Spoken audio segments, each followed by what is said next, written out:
You're listening to Range Minded from Independence Indoor Shooting. Before we get started, make sure you subscribe to us from wherever you get your podcasts, and if you could, leave us some feedback and a rating. It really does help us out a lot.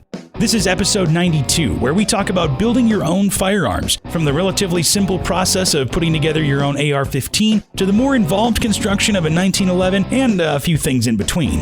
This is actually part one of a two-part series where next week we'll talk with Dakota from Independence Indoor Shooting to see how much we get right and how much we get wrong. Thanks for listening as always, and we hope you enjoy episode 92 of Range Minded, the way to build your own firearms, according to us, part one. Hello and welcome to Range Minded from Independence Indoor Shooting. My name is Mark Long, and I am joined as always by... Abe Froman? No, Steve Zimmerman. The Sausage King of Idaho Falls. Well, I wonder if you guys get that reference, you had a good youth. Oh, yeah, for sure. Yeah, or good parents that showed you that movie. Or bad parents that let you watch that movie. One of the two. I guess it depends on how you wanna frame it. I don't know. I think it's a great movie. I think it's a fantastic movie too. But that's not what we're here to talk about. No, we're not here. This is not a movie podcast. This is a gun podcast. So I wonder, if you think any of our listeners, I wonder what they talk about before they're on the air. Well, obviously, all sorts of stuff that doesn't matter. Yeah, it's just kind of random banter or whatever kind of comes into our mind, or just random life things, because we're normal people just like you listening to this podcast. That's right. I mean, we do talk about guns a lot, but we can't just complete all of our time with guns. Right. We are well-rounded individuals. Indeed. So, and to be honest, actually, we're going to talk about something a little more involved than we usually do, because we always talk about buying firearms. We talk about our goals and stuff like that this year, but we're going to take it a little step further and talk about building our own firearms. Yes, and we may have touched on this a few times before. I think we did a while ago, maybe a little bit. I don't remember. But if we have, it's been a great deal of time ago. Yeah, we may. It's funny because I think we actually did an episode on this before. We've almost done 100 episodes, by the way. This is number 92. Oh, man. We got to do something special for 100. Yeah, we really do. And you better be here for 100. Oh, I hope so. We'll make it work. But anyway... We've done a lot of episodes, so we might have covered this before, but I think we're gonna take it into a little bit of a new direction and talk about building your own firearms. Yeah, I know we've talked about accessories, but building a gun is something totally different, and depending on what platform it is, it might be really easy or it might be incredibly time consuming. Or both, actually, yes. Depending on the part of the firearm that you're working on.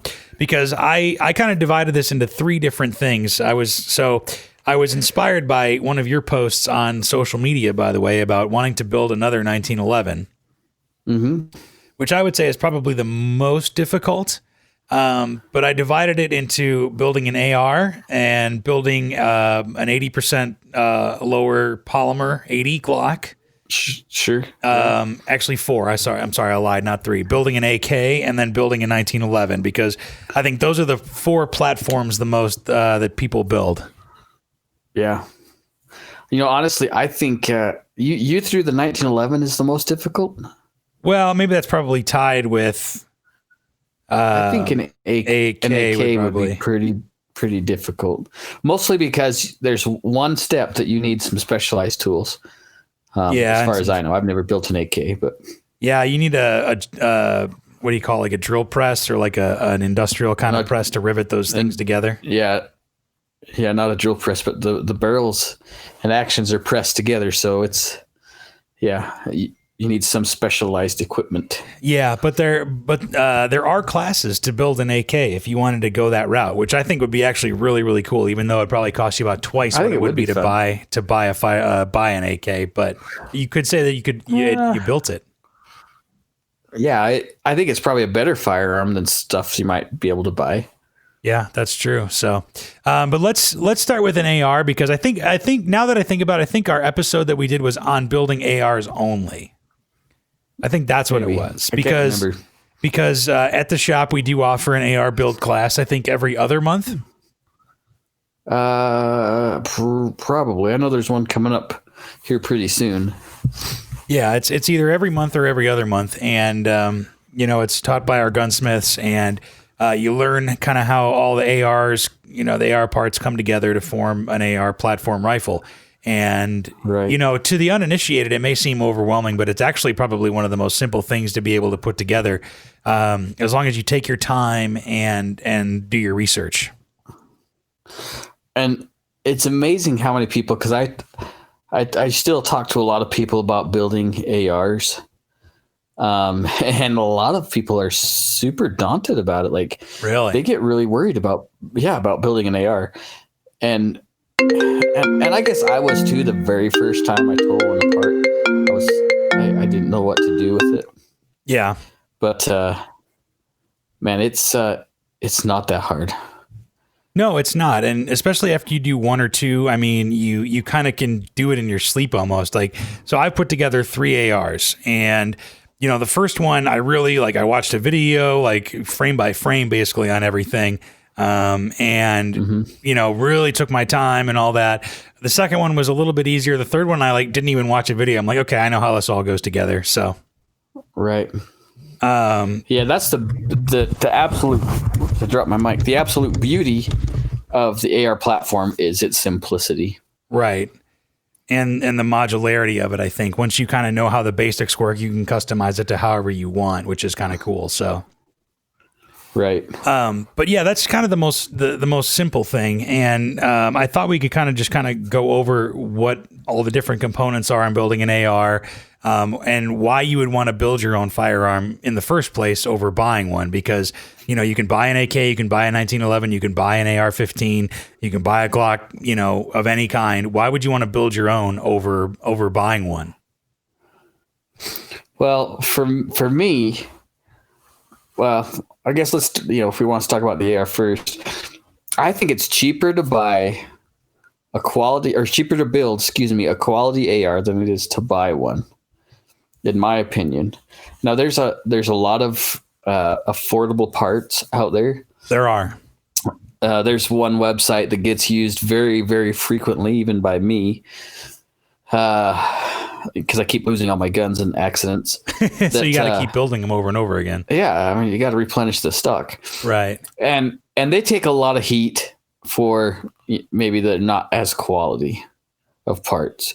And in my opinion, it's not that it's so much the quality, because I think the metallurgy's there, the hardness of the steel, whatever. I think that's there. It's the fit and finish that may be a different story. Right. I think that's what people kind of get upset about. Yeah, and the tolerances. Yeah. The very first thing you need to understand when it comes to building an AR-15 is anything in that AR-15 family is universal for the most part. There is some difference with some of the older Colts that their trigger and hammer pins are a different size than the new AR-15s. But for the most part, the AR-15 platform is standardized as far as where the parts go, what size of pins. That part is nice because it's hard to screw it up. Right. The only thing that you really do have to worry about is your buffer and your buffer tube. And that's kind of getting ahead of myself a little bit, but. Well, and then that comes into some of the tuning side of it once you get it put together. Of course, it's nice to understand that before you get to that point. But then maybe I am putting the cart before the horse here a little bit, but if you're using a different gas block that's adjustable, or you have like the bootleg or the old Gemtech bolt carrier groups that are adjustable for suppressors, right? That can influence your buffer weight too, because it's all depends on the gas, right? So there is some simple things, but there's also some really important and frustrating things if you're using the wrong buffer weight, for example, like you're suggesting. Yeah. But for the most part, that's really the only thing you kind of have to worry about. Everything else is pretty much plug and play. And that's kind of why everybody talks about, you talk about it more as putting together an AR as opposed to, or assembling an AR rather than building an AR, because you're kind of just taking parts and putting it all together, you know?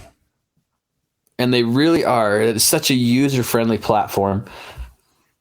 Some of the things that might be different, maybe if you're changing fore ends or maybe barrels and you got a different barrel nut, that part can get kind of confusing for some folks because there are some torque specs you gotta rely on or go to for sure to make sure that you're not losing gases or maybe creating some kind of a failure. Right. Other than that, it's really super easy. And I think, building an AR it really helps you intricately understand how all the pieces go together and how the gun functions. I think, watching on YouTube and sitting in my basement, putting this stuff together really did help me appreciate how a gun, how a gun functions really, Oh, excuse me. Yeah. It's been a long day. Sorry. Keeping you up? I'm not yawning because your input is so boring. I was going to say, that's how easy AR is to put together. You can yawn and do it.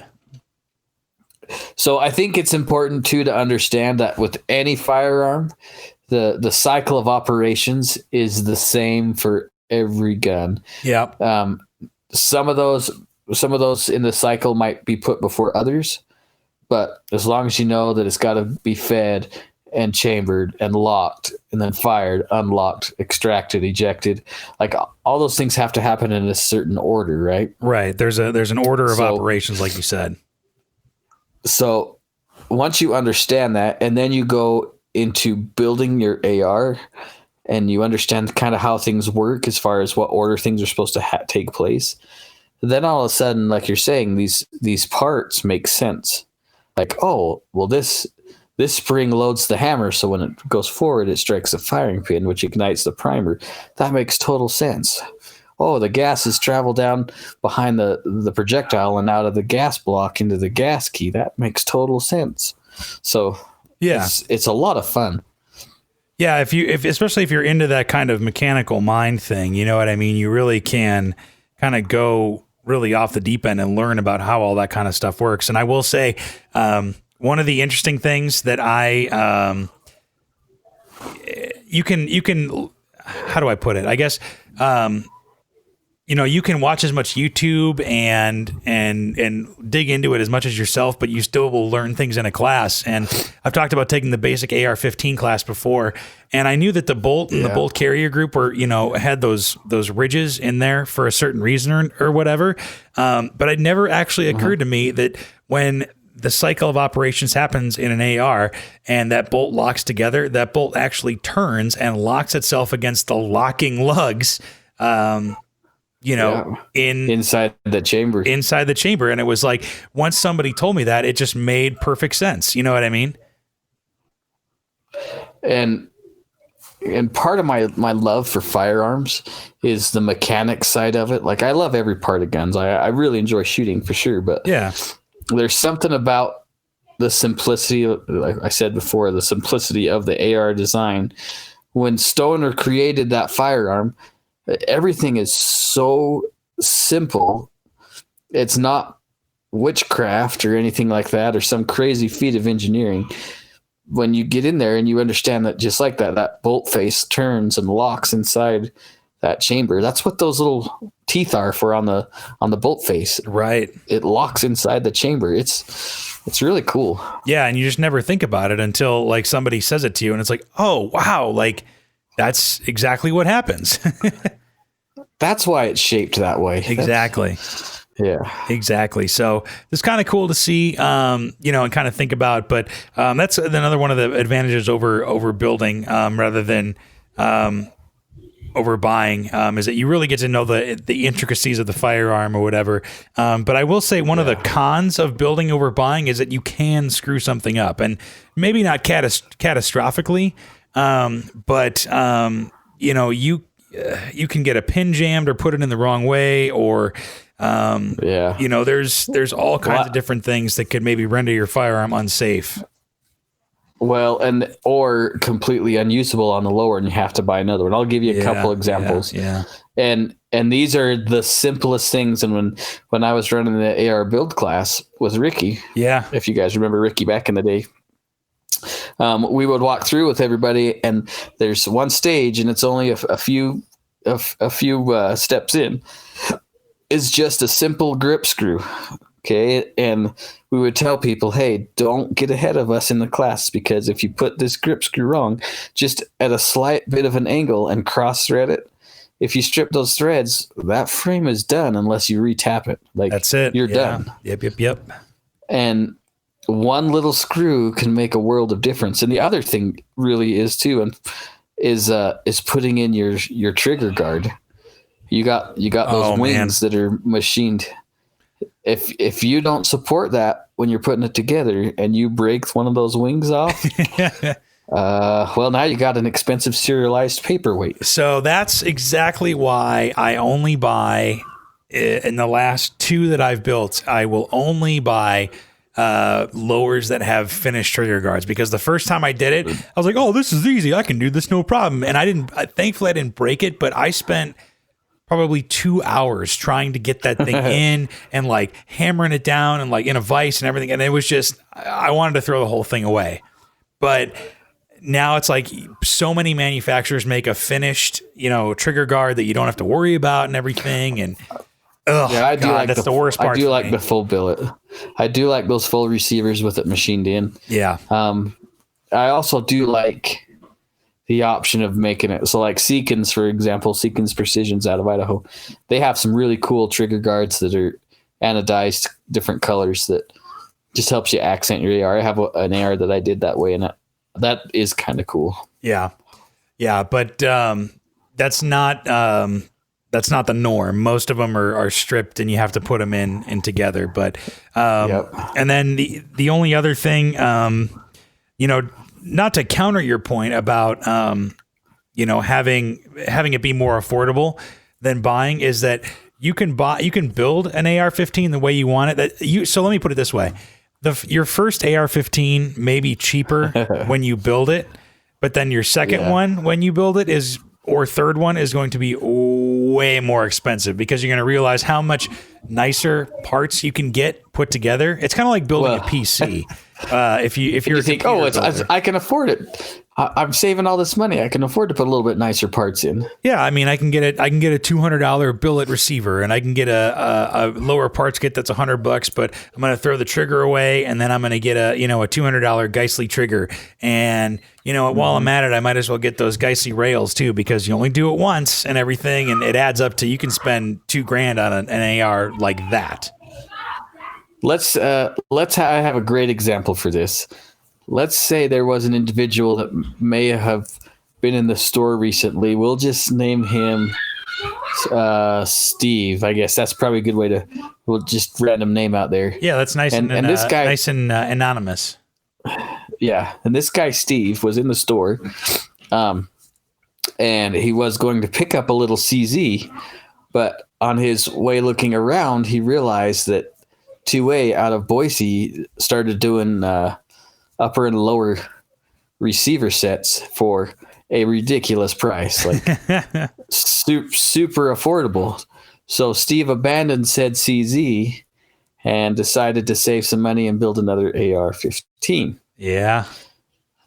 So what he was thinking about was keeping it under $500, but in reality, that was a pipe dream.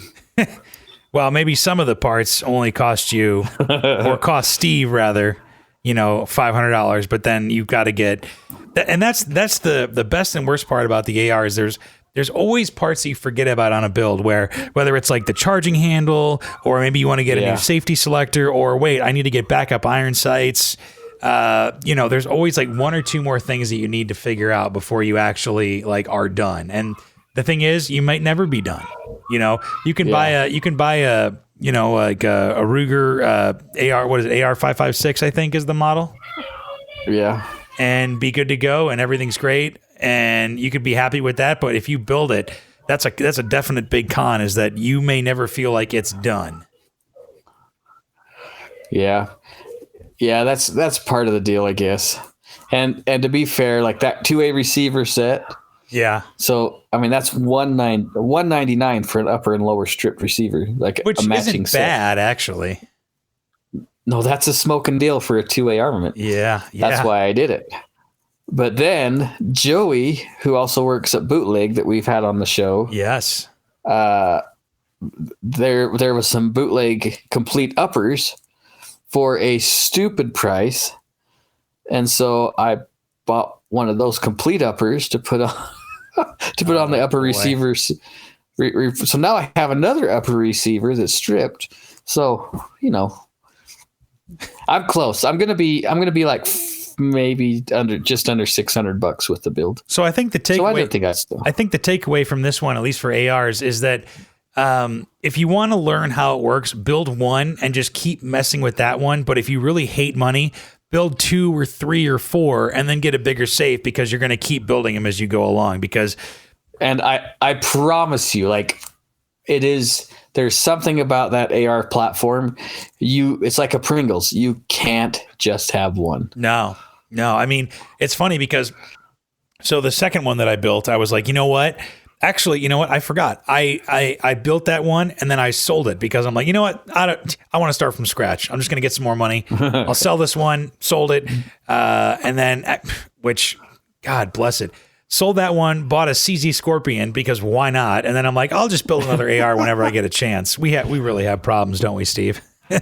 First world issues, man. First world. So, but no, my second AR was actually, I should call it free world problems. Free yeah, there problems. We go. I sold that. I sold that one. And then my second AR was like, you know what? I'm going to trick this one out. This one's going to be great. Like, I'm going to get some great stuff, blah, blah, blah, blah. And then it's still not done. Yeah. It's a thing that happens. And they can be a work in progress. Like, I have a bunch of leftover parts from, stuff I've changed or whatever. Honestly, I could probably build almost a complete gun with all the stuff I have just rolling around in a toolbox, Oh, sure. So I was just thinking, while we're on the topic of building an AR, maybe there's somebody out there that's thinking about it, or they have the parts and they don't know what to do next.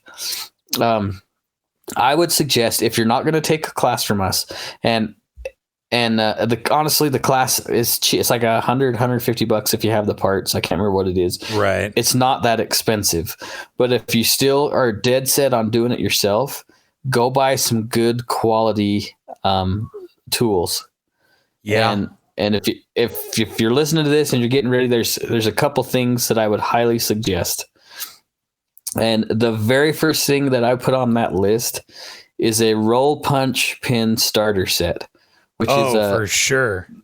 So they're the punch pins, but they have recesses for your roll pins to fit inside. That in itself, that set will save you a lot of swear words. Yes. And the other thing that I would actually add to that is a vice grip and a lower and an upper vice grip block. Yeah. Yep. Some armor's blocks are another good idea. Get yourself a good, if you can afford it, get a gunsmith screwdriver set. If not, go to Home Depot or Lowe's, whatever, and get a good multi-screwdriver, a multi-purpose. You buy little kits that's got like 40 bits in there that you can switch out. Yeah. That's another must. Yeah, because go ahead. Oh, go ahead. I was gonna say another big deal is a good quality hammer. If you can buy like a brass head hammer that maybe has a polymer head on the other side, don't use a regular framing hammer or something like that. Construction hammer, don't get those. Get something small like a little ball peen or a brass hammer, because these are not meant to be pounded in. The pins are not meant to be pounded into place. It takes a little bit of finesse. There's a little bit of finesse. Yeah, so don't.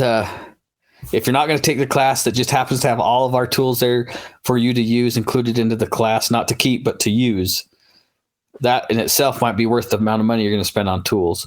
But if you're dead set on keeping all the tools and doing it yourself, get some good gunsmithing tools. Yeah, especially because if you don't, you could be in your basement having your AR on your coffee table, trying to figure out what the hell you can use to pound this thing in, or to kind of force it in. Not that I've never been there before, but it can be a hassle, and the right tools can really make all the difference. Yeah, and then the last bit of the tools things, and this one is something you need to write down and buy. Go to Harbor Freight and get a little set of either dental picks or some kind of a small picking tool, because there are tricks and trades with those little dental picks, that those little tiny springs and some of the parts in the ARs. You want to be able to retain them somehow inside the receiver when you're working on it. 100%. So get a good set of dental picks. I have, and you probably have it happen to you too, where you have something held in for 1 second, then you move something and you let it go, and a spring just flies across the room. Yep, springs and detents. They're all over the world now. Yep. So they've made it out into orbit and launched with spring pressure and swear words. Be careful with that. They're orbiting our planet. So and maybe some safety goggles for that very purpose too. Do you have any other what would you call it? AR-15 build, tips or anything like that? We've kind of done a smattering of it, but it is a lot of fun. I love building ARs. In fact, I've even thought about building another one just because why not? Yeah, I've got some friends here that once they figured out that I'm going to be building another AR, they decided to buy some parts and they want to build an AR. So I'm probably going to just set up a little class and just help these other folks put their guns together while I'm doing mine so they can see what's going down. Yeah. There are some tricks that are kind of hard to explain without showing you. The biggest one is like I said, with the dental pick, that front takedown pin with the detent can be an absolute nightmare. Oh yeah. Once you get those once you get those takedown pins in, they're never coming out. Yeah. One thing I will recommend. Oh, go ahead. No, you go ahead. I was going to say, so one of the things that I struggled with was, and I'm going to recommend this, is the lower parts kit. Is that you have so many different little pins and springs and everything, and that's kind of the heart of the firearm. That's really doing most of the load of the work. And if you get a lower parts kit and it just comes in like one bag and you have 40 different parts, you're going to be a little confused and you're going to be a little upset. Especially if things don't fit or another. So one thing I recommend, because I've done it 2 or 3 times now, is getting a lower parts kit from CMMG, because they have a lower parts kit. I think it's about $50. I'm looking it up right now as we speak, but you can we used to have them at the store. Yeah, they're the individually packaged ones. Yeah, it's a lower parts kit from CMMG, and it's color coded. So it comes in 3 or 4 different colored bags. There's like yellow, red, blue, and green or something. And each bag has a different section of parts. And there's a video online too that's like a computer generated kind of instructional video that you can follow that makes it stupid easy to put this together. And I mean, even if you don't even have an AR, you can watch this and see how everything fits together. And it's one of the most informational videos I've ever seen, just because it shows everything in great detail, how it all kind of comes together. And you should check it out. We'll try to link it on our Facebook page if we remember. I always forget to put the stuff I talk about on Facebook. Yeah, we say we're going silly to memes or something instead. And then we don't. Yeah, well, people like the memes though, so I hope so. But yeah, so that's kind of ARs. I would say that's kind of the long and short of it. The last thing I was going to bring up with that is, whether you want to do, a completed upper versus building your own upper, because the lower is one thing. It's hard to screw that one up, but an upper is a little bit different. You can kind of mess that one up, especially when it comes to. Yeah, there's some big deals there. Yeah, so it just depends on how ambitious you want to be, because I've built an upper too, with no problems, and I would even argue to say with not the right tools. And it's worked out in my favor. But one thing, that you can do too, is if you do build one completely from scratch and you want to, go shoot it, I would maybe have a gunsmith check it out just in case. There's nothing wrong with that. Nope. And most gunsmiths will be happy to do that for you. Yeah. They just measure the head spacing with some tools, kind of do some cycle checks, and you're okay. Yeah. I'm gonna throw a disclaimer in the whole AR-15 build concept, because there's a lot of confusion when it comes to pistols and short-barreled rifles. Yes, and I had carbines. this too, so I'm glad you're bringing it up. So, and this is a big deal, and so listen to me close. Now, I'm not an attorney, but I spend a few hours talking to the ATF, and I've sold a lot of firearms in my day. Now, this is a big deal. So anything under 16 inches in the barrel length has either got to be an SBR or you got to build it as a pistol. Right. Now, the difference between the two. So, for example, that upper I bought, that upper from Joey that I bought, that's a 10.5-inch barrel. Okay. So now I either fill out my paperwork, I submit it to the ATF, and I put a stock, not a brace, but a stock on it. Right. Then I'm compliant. But if I decide I'm going to put my 10.5-inch upper on a standard rifle lower, then I've just violated federal law. And you will get a visit from the ATF. Yeah, if they find out, right? I mean, it doesn't have this magical chip on there, but just don't do it, okay? So anything under 16 inches, if you're not going to SBR it, you need to put a pistol brace on it. And here's the other caveat. This is how confusing some of the ATF rules are. You can put an angled foregrip on there, something that you can put your hand on there, right, to hold the fore end of the gun. Right. But if you put a vertical grip on the front of that firearm, the AR pistol, that has now become an SBR. So don't put a fully vertical one that goes 90 degrees from the barrel. Don't put that on the front of your AR pistol, because that is violating federal law. Right. And there are some. Well, actually, I'm not even going to get into it. I was going to talk about the overall length or whatever, but you can do your research on that. Kind of, yeah, that can get kind of confusing and a little bit muddy. Now, the second thing is, okay, as of January 16 or whatever today, what says the 16th? Yep. 2020, according to the ATF, you can still shoulder your arm brace. Right. Okay? Yeah, that's another thing. Right. As of right now, who knows, 6 months down the road, it could change. But as of January 2020, the ATF says you're okay to shoulder your arm brace. As long as it's not your intent. Right. Now, it's not designed for that. Now, when it comes to arm brace, and maybe we've talked about this before, when it comes to arm braces, do not modify that arm brace in any way. No, you can't put a pad on it. You can't wrap it in paracord. You can't put like a rubber stopper on it or anything. Even a piece of tape, anything that the ATF thinks that you're turning that arm brace, changing it from its intended purpose. That's the thing. Okay. So if you're planning on building an AR pistol, don't buy one of those cool collapsible stocks, because if you get caught, you're going to get nailed, and you're not going to be able to carry any guns because it's a federal offense. And that means you're going to have a felony on your record, and it's just going to be bad news all around. So if you have questions, come see us at the shop. Yep. There is a ton of information online. You can text us on our Facebook or whatever. Like, if you have any questions, I am totally willing to help you out. And I would even be willing. Be wary that. I was gonna say I would even be willing to say that if you bring something in and it's maybe not the most compliant or whatever, we're gonna help you out. Yeah.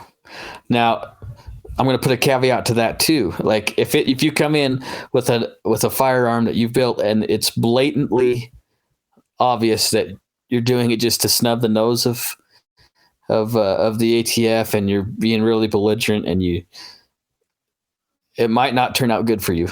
Right. So here, I got a great example. So we had an individual that brought a solvent trap to the range. Here we go. And had a failure, and he just left, right? I think he even left his AR there. Like, he's like, nope, I think he gave it to the gunsmith. Wow. Because I don't want it. You just take it. Well, guess who got a visit from the ATF? I would willing to bet that we did. Well, we called the ATF. We informed them everything. We showed them the footage, whatever. And since we have all that guy's information from him using the range, right, by law, like we're bound by laws too. Like we have to be compliant. And so, yeah, that individual probably got a visit from the local field office. Yeah. So just know the rules before you put something together and really do your research, because I mean, yeah, people might be willing to help you out, but at the same time, if you're acting sketchy and like the laws, but you decide to ignore them anyway, you're not going to make any friends. No. And at least I know how I would act to it. I'd probably tell you to get that junk out of the store. Yeah, there's also that. But I don't even want it in the store. It also just depends on your attitude, I guess. You know what I mean? Yeah. If it's an honest mistake, and if somebody opened the case and I know somebody like, hey, you have to change that grip. That foregrip can't go on there, and I'll happy to sell you one, and we'll fix it right now. Just kind of like a, hey, just so you know, kind of thing. Yeah. So it really depends on your attitude, but I'd say that's enough on ARs for now. I think we've talked 35 minutes on just an AR build. Yeah, I could have built an AR in the amount of time that we've been talking about this. Yeah, seriously, that no joke. I didn't mean to make it all about ARs, but no, but I think there was I feel like there's probably some important information there that maybe somebody that's wanting to take that route maybe is a little hazy on some of the rules. Hopefully we didn't make it worse for them. Yeah, I didn't mean to make it all about ARs or whatever, but because there's plenty other things that you can build. You know what I mean? Well, we can keep going, man. I'm still at it. I'm fired up. I wanna move along and talk about the Polymer 80s. Okay. Because this still appeals to me. They've been around for a couple of years now, but so there's a company called Polymer 80 where you can actually they have an 80% completed Glock frame, basically, right? 80% meaning it's all done, but 80% of the milling needs to be done. So usually it's like the part where the trigger comes out of the frame, and maybe the rails need to be cut.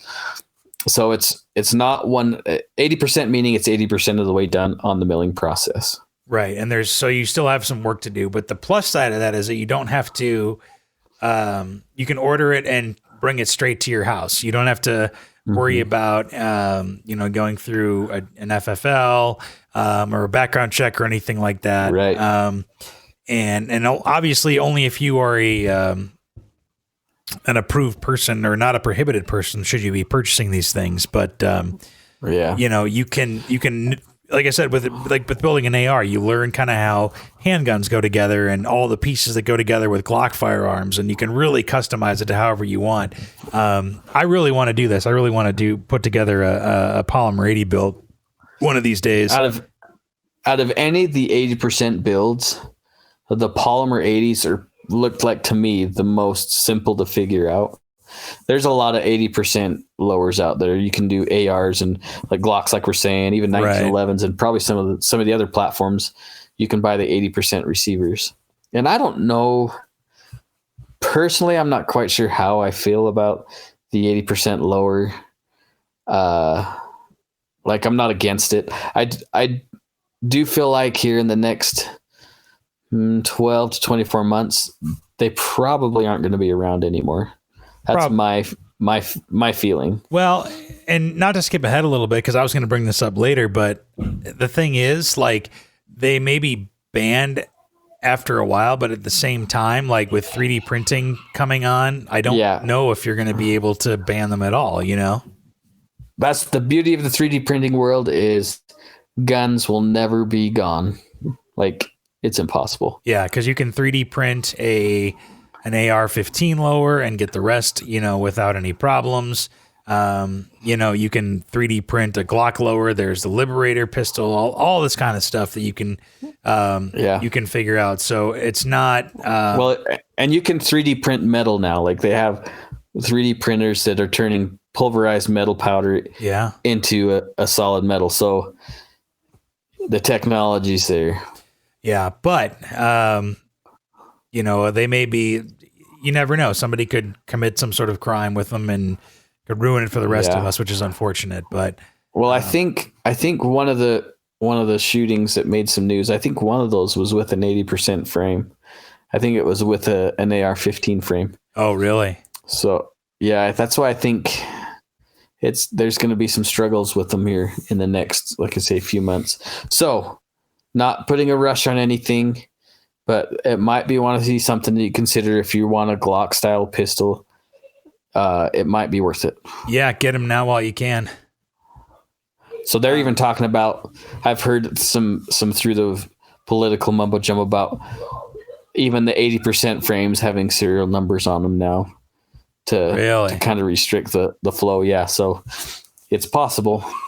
It's possible. So I guess I should buy a couple before it's too late. Yeah. But yeah, you can buy them without a Polymer 80. You can buy an 80% without anything. They sell the jigs and everything. And basically you only need like a Dremel and a couple other tools really to get it done. And then all the other pieces you can buy without any issues.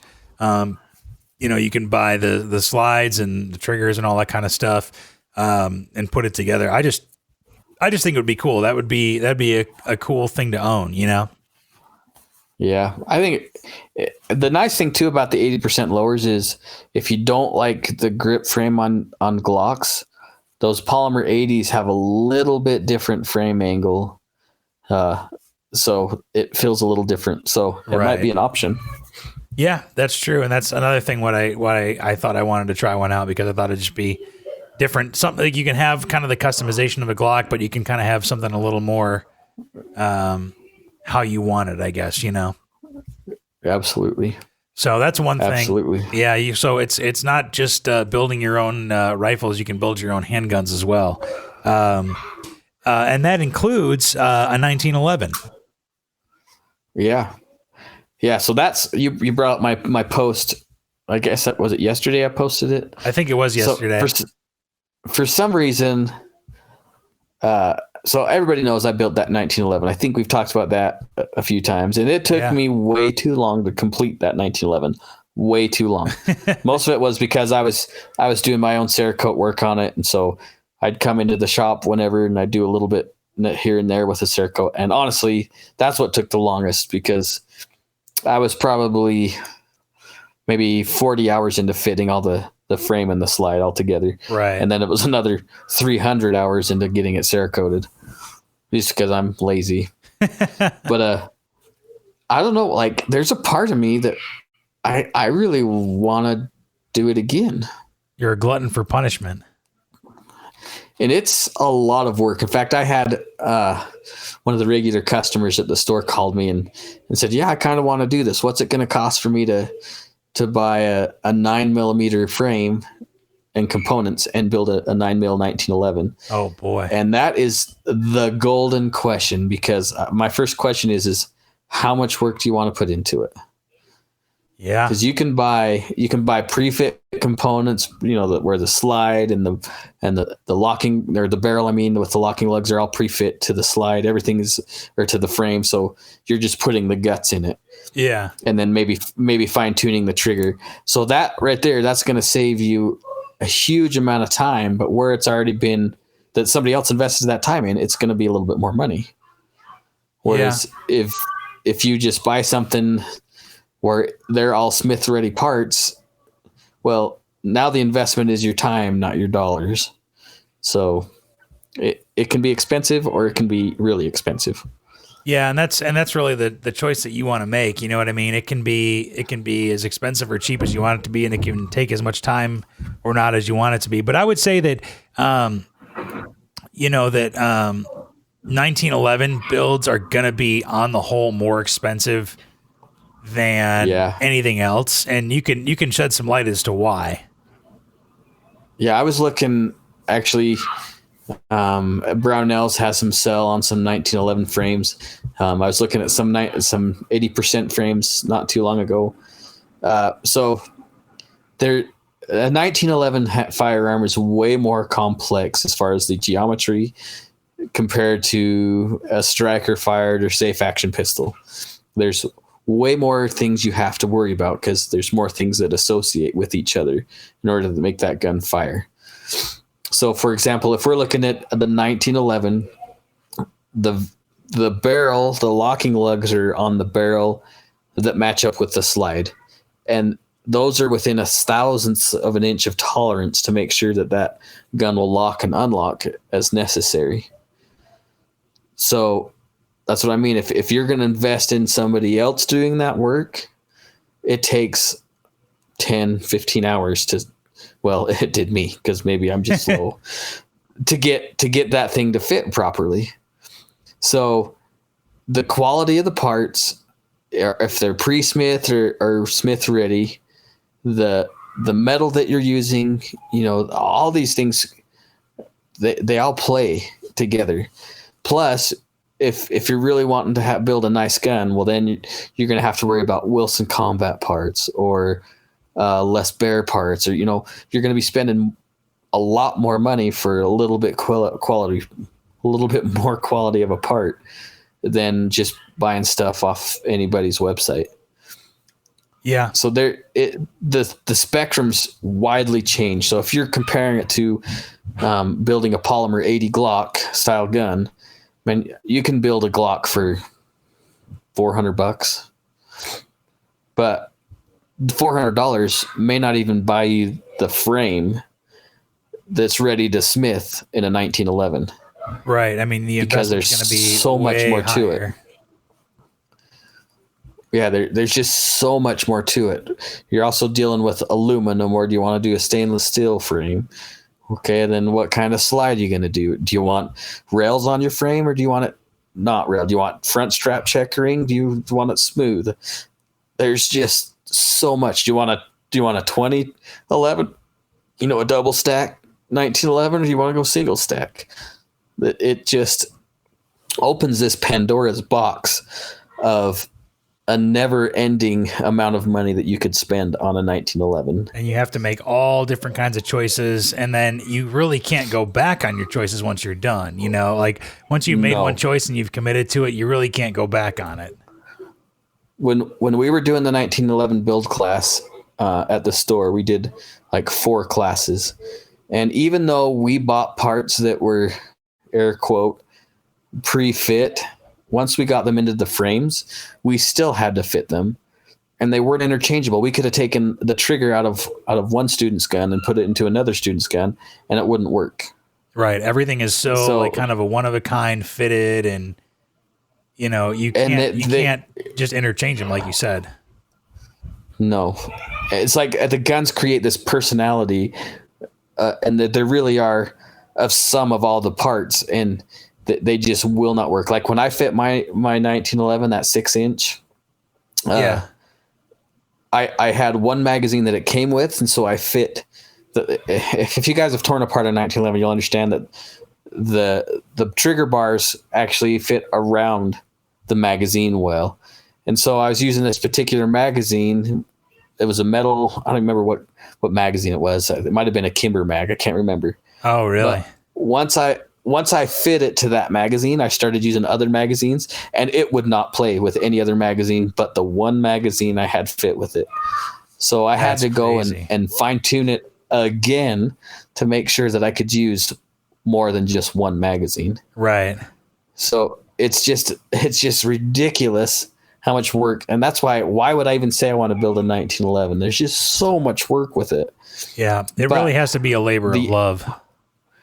And the end result is totally worth it. Yeah, exactly. That's why I said it's a labor of love, because you put so much work and time into it, is that you really want to, it really becomes your own, And you learn how important Dicam is. That Dicam is an ink, I guess, that, a lot of machinists put on metal to help them scribe, shapes or whatever. And you learn how important Dicam is. Oh man, I was covered in blue. Yeah, I really do want to build my own 1911 one of these days. I want to I'm not even sure how I want to do it. You got to that's the thing about building a firearm, is you really got to have a finished product in mind before you even start. You know what I mean? You got to know exactly what you want before you come up with, before you start buying parts and all that kind of stuff, because otherwise you're going to be going back and forth, or you're going to be, and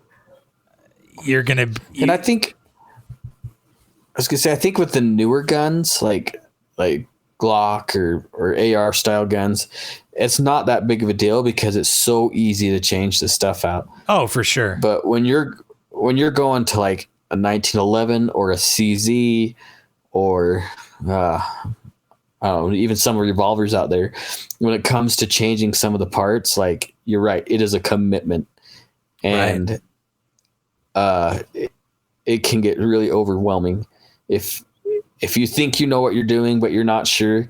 Man, you could just screw up your gun. Yeah, and you could have, like you said, it's important serialized paperweight. Yeah. But that's not to be discouraging. It's still totally worth it if you can do it and if you have patience. Yeah, you just take your time and do your research and stuff, and that's with any build. I mean, you take your time, do your research, and I think you'll be okay. You know what I mean? And if you aren't sure about anything, you bring it to your local gunsmith, and they'll be able to put you in the right direction. So yeah, absolutely. And Jeff and Dakota, they're awesome. Cody, if he ever comes in again, man, if he better be listening to me. If he's listening right now, man, I'm gonna tickle that guy. Yeah, I gotta give him a call. He doesn't come in and hang out anymore. He still has my Walther. I gotta get worked on.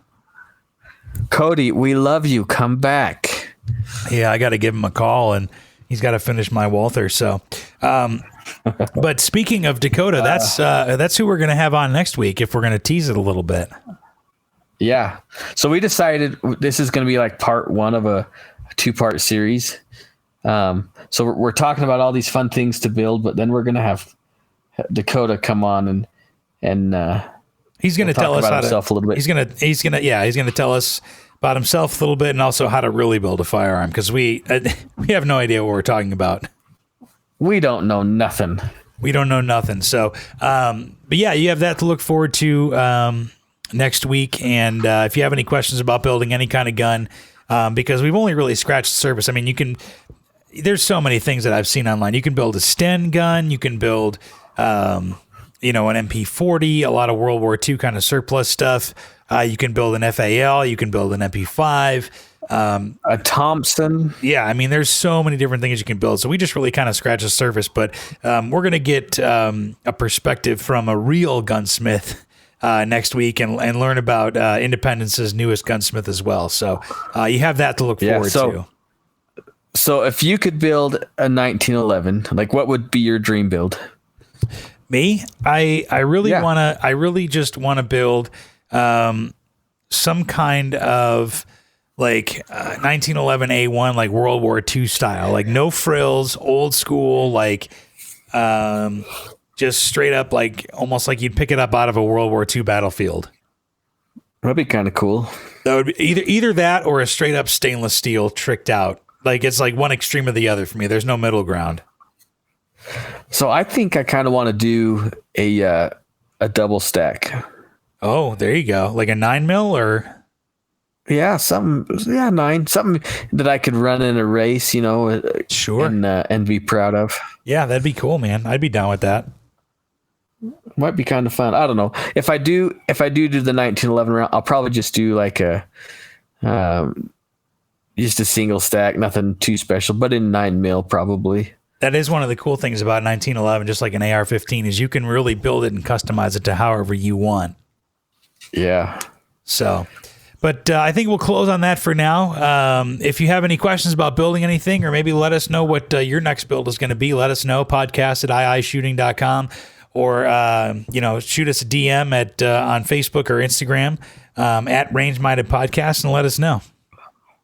Yeah, and if I do make that plunge, we'll all make that journey together. Yeah, we'll document the experience. So, but we'll let you go for now, and thanks for listening, and we'll talk to you next time.